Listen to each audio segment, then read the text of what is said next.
What would you like to see the government do over the next year to try to put things more on an even keel again? Subsidies for the women's shoe business? Yeah. It's presumptuous of me to kind of, almost talk about these kind of big things, as again, we focus kind of smaller.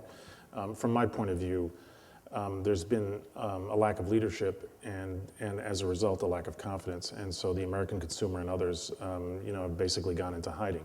The kind of facts that we look at, we don't really so much look at kind of CPI or factors like that. We look at, mall traffic. And mall traffic in the last couple of weeks has just stopped. This is a reality. And what happens is when mall traffic stops, people get crazy because they have inventory, they mark down their inventory, and you begin a vicious cycle. So I don't know that any of us have ever seen the big department stores be on sale as early as they are. I mean, if you walk out today and go to Saks, the whole store is pretty much on sale. That doesn't usually happen until Thanksgiving. So people are, this becomes a self-fulfilling prophecy. They saw a storm coming, they ordered less inventory, they're panicking, they're marking things down. This will be a horrendous Christmas season. Unfortunately, there's not enough liquidity in the system. So as we were hearing before about franchise companies that don't have the ability to kind of open up new stores, or both companies that don't have the ability to do floor plan financing, there's no liquidity in the system. Everything is seized up. So how you unseize things is not something that I know from a policy point of view, but I know it has to start at the top and then it has to be translated. I think Secretary Paulson has done a lot of the right things, or many of the right things, sometimes a little bit late, but it took bravery and boldness on his part to do some of the things. I don't know that that's been communicated well to the American people.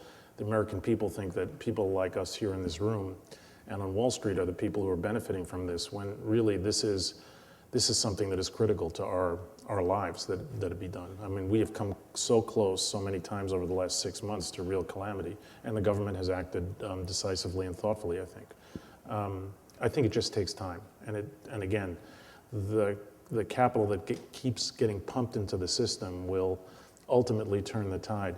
And so I think the government is doing the right thing, but I think more has to be done. The issue about the government bailing out the auto businesses, the point that was made before is, it's critical to our economy for this to happen, but simultaneously, the way those businesses are run has to change. And so how do you as a government kind of deal with that is a very tricky policy issue. I'm not sure I know the answer to that.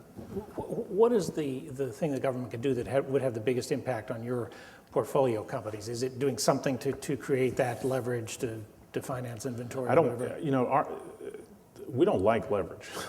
Our industry has grown. Our industry has grown through extravagant leverage. And when I started at Westray Capital, we would put up a few $1 million and then borrow a few $100 million, and we would make money on leverage. So I've lived with that side of things. But in this environment, the more leverage that is made available, the more irresponsible people will be in terms of paying for companies.